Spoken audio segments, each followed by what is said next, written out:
সবাইকে আবার একটা নতুন ভিডিওতে সবাইকে ওয়েলকাম। এখনো যেহেতু আমার জন্য গুড মর্নিং না, এখন বাজছে রাত্রি 10টা।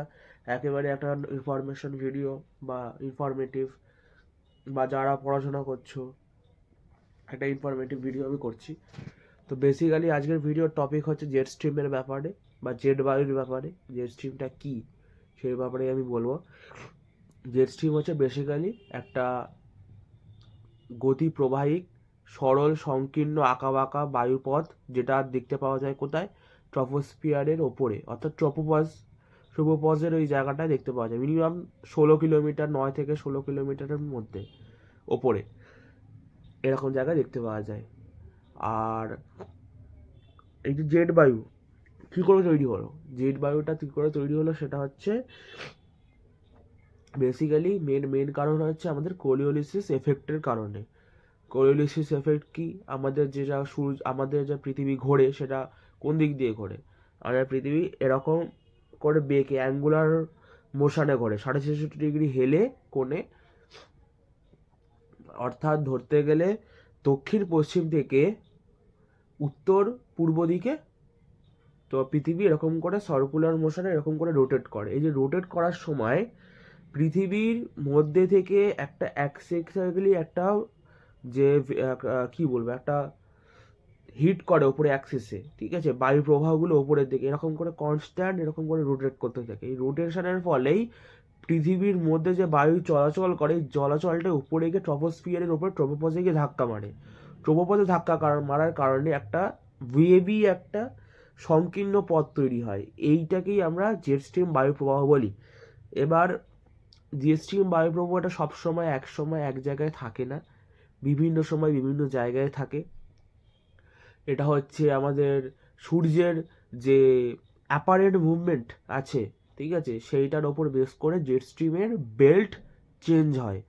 যখন জেট স্ট্রিম থাকে 66.5 ডিগ্রি নর্থে, তখন জেট স্ট্রিমের প্রবাহ পথ থাকে একদম প্রায় সোজার মতন, ঠিক আছে। যখন আস্তে আস্তে যখন নিরক্ষরেখার দিকে আসতে থাকে, তখন জেট স্ট্রিম আঁকা বাঁকা পথে প্রবাহিত হতে থাকে, ঠিক আছে।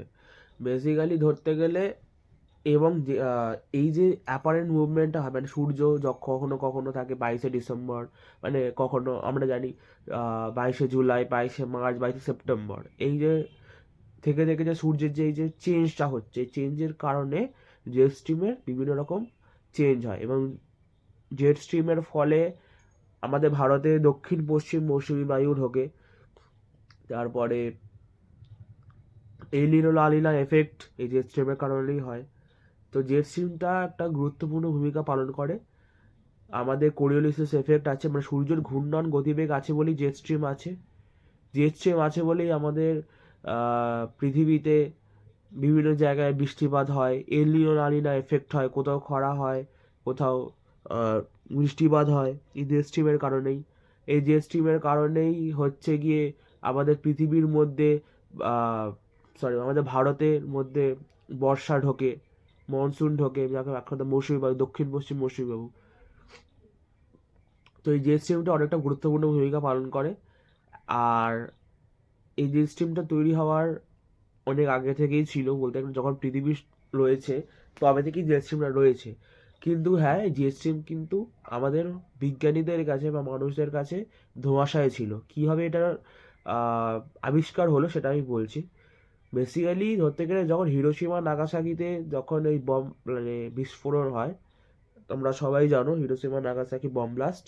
তো যখন আমাদের আমেরিকা যুক্তরাষ্ট্রের, ঠিক আছে, একজন পাইলট, দক্ষ পাইলট ছিলেন, তিনি যখন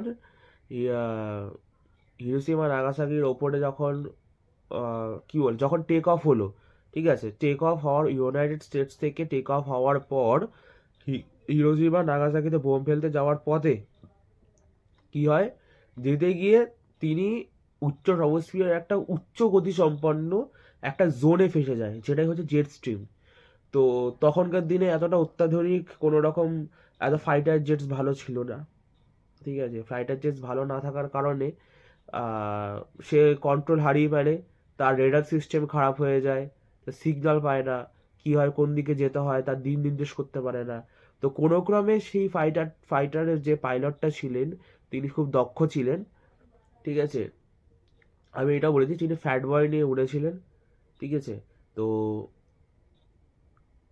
সেই পাইলটটা কোনোভাবে জেট বায়ুর কবল থেকে বেরিয়ে এসে সে একটা জায়গায় ঘোরাফেরা করে। কোথায় ঘোরাফেরা করছিল?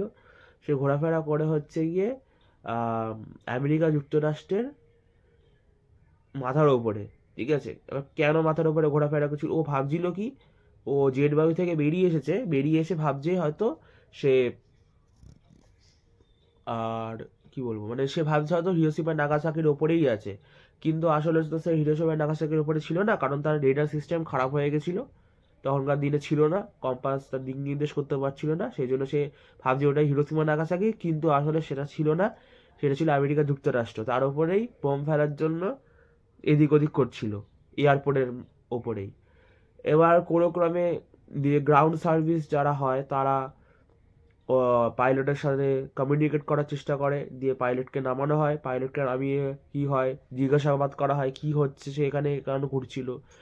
যখনই সে পাইলটটা বলে যে এইরকম একটা জেট বায়ু, একটা প্রবল বায়ু সম্পন্ন একটা জোনের মধ্যে সে ফেসে গেছিল, দেন তারপরে তো বিজ্ঞানীদের মধ্যে হয় কি ওই জিনিসটা, তারপরে আস্তে আস্তে ওইখানকার নাম দেয় জেট বায়ু। এখনকার দিনে যত রকম জেট প্লেন আছে ওর মধ্যে দিয়ে চলাচল করে উচ্চগতি সম্পন্ন জোনের মধ্যে দিয়ে, কোনো এরোপ্লেন ওর মধ্যে দিয়ে যায় না, তার কারণ ওটার ক্ষমতা অতটা নয় যে এরোপ্লেন অতটা ক্যারি করতে পারে। তো এটাই হচ্ছে জেটস্ট্রিম বেসিক্যালি কোনো সেরকম কোনো এই নয়। তো এতদূর এইটা হচ্ছে ইনফরমেশন, আপাতত একটুখানি ছোট ভিডিও হলো। যদি ভিডিওটা ভালো লাগে তাহলে অবশ্যই ভিডিওটাকে লাইক করে যাবে, চ্যানেল নতুন চ্যানেল সাবস্ক্রাইব করবে। Thank you so much for watching the video guys, bye bye, Kolkata.